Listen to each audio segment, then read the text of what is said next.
Here's what's on the docket today. Intense investigative revelations, a campus tragedy, and the bustling pulse of a burgeoning city.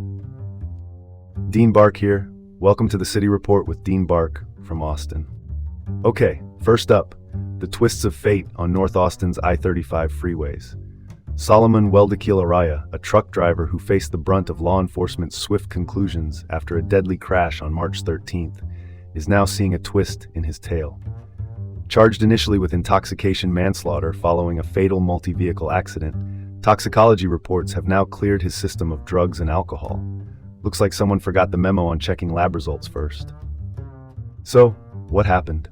5 lives were tragically lost and more than a dozen others injured when Weldakil Araya, hauling load for Amazon via ZBN Transport, was caught in that seemingly public crossfire. The charges, fueled by field sobriety tests, raised eyebrows when those little lab reports showed his innocence.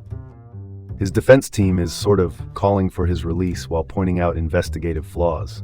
Not an everyday occurrence, right?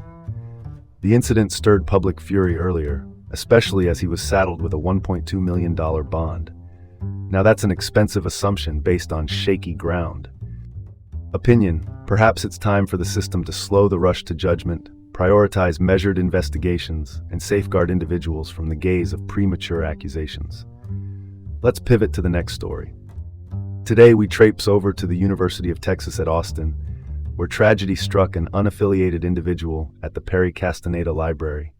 Sad news broke on April 5th with the discovery of a deceased person at the scene. Now, despite that somber event unfolding at 5:16 p.m., the library continued its operations, signaling that students were in no immediate danger. University authorities assure us of ongoing investigations while underlining the campus's emergency response efficiency. Keeping the library open amidst a possible crisis demonstrates their faith in maintaining a safe space for all.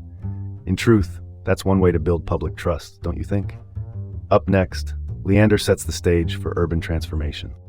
Construction is picking up pace at Leander's upcoming Crystal Village, a mixed-use 65-acre development changing the city's landscape. At the 183A Tollway and East Crystal Falls Parkway, Koniag Inc., based out of Alaska, is the visionary investor banking on Leander's population boom since 2010. That's the story right there. The Crystal Village, a $250 million venture, promises a cornucopia of amenities, from luxury apartments to bustling eateries, with Culver's recently setting a record opening day in Texas.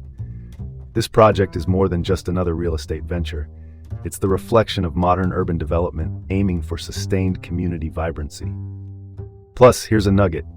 There's a crafty tax rebate in store for a steakhouse involved in this grand plan, so long as they commit to a healthy $7.5 million building investment and ensure jobs for at least 75 employees. What's the takeaway? Leander's progressive strategy echoes the future where living, working, and leisure coalesce harmoniously for a vibrant society. Let's keep this train moving with more on local growth news. And that's your report for today. Well, folks, that's the story in a nutshell. Time to close the book on that. That's our wrap from Austin on the City Report with Dean Bark. Stay sharp, Austin, and join us tomorrow for your daily dispatch.